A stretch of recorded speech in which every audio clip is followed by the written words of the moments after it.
Hello and welcome to episode 10 of The Blueprint, and in this video I'm going to be showing you the best all-defense center. If you're looking to consistently get stops, be able to defend pretty much any build, I recommend this all-red center, and so with that we'll get into the build.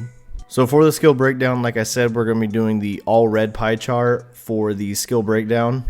As you can see, has very high defensive attributes with some decent finishing attributes, so those will be the main two that we focus on, but we'll fill in a little bit with playmaking later in the video. For the physical profile, we're going to be selecting the agility and vertical pie chart. And the reason why we want to select this one is overall the inside defense in this game is very powerful. A lot of builds have a hard time finishing, especially centers on centers. So having a high strength isn't as important, but we do want to be as athletic as possible. We know that getting a higher vertical is going to help us get rebounds. And higher agility is going to make us be able to move quickly around the court to be able to defend guards, the pick and roll, and all the things like that. So we'll be picking the agility and vertical pie chart. For the attributes, we're going to be putting close shot on 83, driving layup on 62, driving dunk on 72, standing dunk at 94, post hook at 53. Shooting, we aren't going to touch. Pass accuracy we'll put to a 70, ball handling to a 40, post moves to a 61, and then for defense, interior defense to a 91, perimeter defense to a 67, lateral quickness to a 59, steal we're actually not going to touch, block to a 94, offensive rebound to 94, and defensive rebound to 94. So this is the attribute layout that I would suggest putting on your all-red center. So we have 15 finishing badges, which is very, very good. We're not going to have any shooting badges for this build, so there's not going to be any post fading, things like that. Free throw is going to be low, so this is going to be, you're going to need a great free throw to consistently hit those if you're playing Pro-Am and things like that. Now playmaking, I believe it's important to have some playmaking for this build. We of course want break starter, and we'll get into some of the badges later, but for me, I personally like the 4. It's the max badges that you can get at playmaking for this build, so that's why we kept ball handling where it is. And defense, the reason for the 94s is when you reach a 99, you're not going to get a boost when it's 95. So if you get to 95, you're not going to get a 100. So we can take those and add them a little bit here and there to can get us some other ones. The reason why I didn't max out my interior defense, like I said, the inside defense is very strong this year. Overall, I don't feel like you need to have super high interior defense to stop players, especially since we're going to have 30 defensive badges, and so this will be the attribute breakdown. For the body shape, it's really up to your discretion. I always choose defined, but you can pick whichever one you want. For the height, this is the controversy with this build. So the two heights I suggest picking will be 6'10" or 6'9". Now the reason being 6'9", this is just overall you can just move around so quickly on the court. People say you can get out rebounded. It's very unlikely with this build for someone to just really out rebound you consistently unless you're just not getting position. Some 7-3s might give you a little bit of trouble, but most of the time you're really not going to run into those, and even then they're not going to be able to finish inside or anything like that on this build.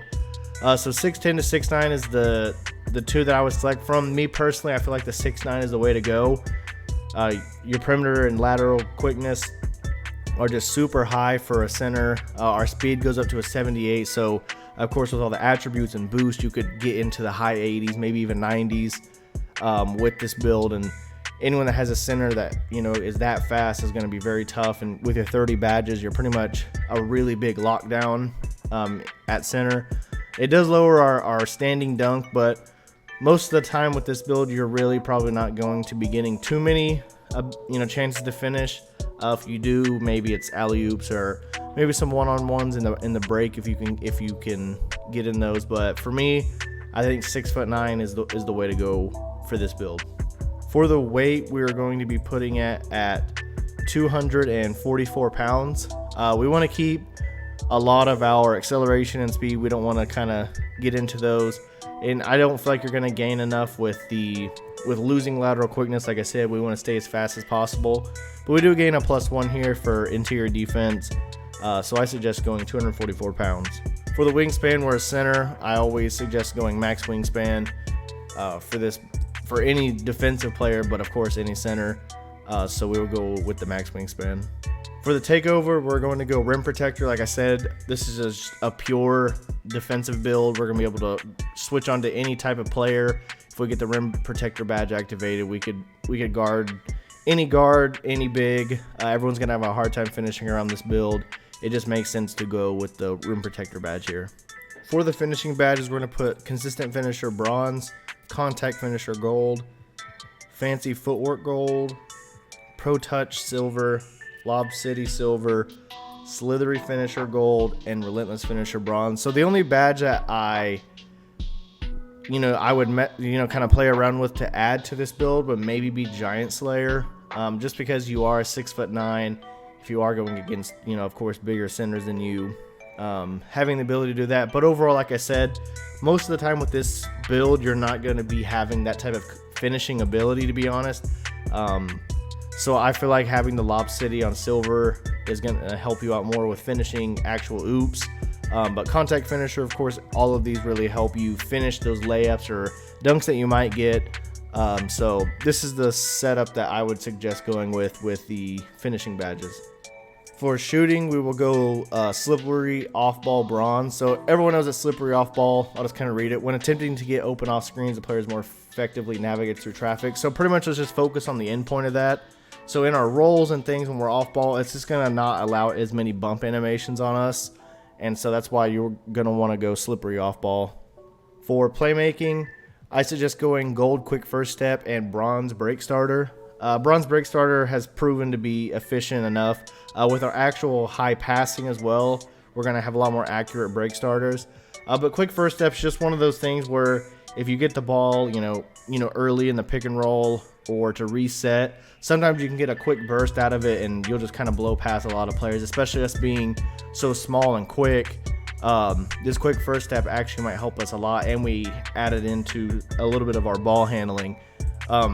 If you weren't going to go quick first step, I would suggest going to post spin technician. So if you do get an ISO post up or anything like that, you'll be able to quickly spin to score. So with me, I will go quick first step gold. For the defensive badges, we will go brick wall Hall of Fame, chase down artist Hall of Fame, intimidator Hall of Fame, interceptor Hall of Fame, rebound chaser Hall of Fame, rim protector Hall of Fame, off ball pest bronze, pogo stick Hall of Fame, and clamps bronze. So this is what I feel like is the most effective way to set up this build. So of course, why not box? I just don't feel like box is that powerful of a badge unless there's not many times you run into someone who's utilizing worm. And so I feel like most of the time if you can get LT on someone, you're gonna block them out, especially with our high rebounding abilities. Now a lot of these badges, of course, you can play around with. Some people feel like Intimidator is not as strong. Bronze to Hall of Fame is no different. Sometimes with Interceptor. But this is the layout that I suggest doing. Overall, it's going to give you, of course, the best defensive abilities with Pogo Stick to be able to just jump rapidly over and over. Off-ball pest and clamps, again, if you find yourself in a lot of pick and roll situations, maybe this is where you want to, maybe this is where you lower Interceptor and you raise clamps. Off-ball pest, I think, is a great badge to have overall. So you can get a lot more bump animations on people trying to cut through the lane or the other center just trying to move around. But this would be the setup that I would go for this defensive center. So that is how you create the best all-red center in NBA 2K20. Stick around and be shown the best animations as well as how to start this build off. So let's say you just get your 200,000 VC and you want to know the best start in order to go into park, to go into rec or anything, and to be able to effectively kind of play the game just as an 85 overall. And so we will get to all those here in a second.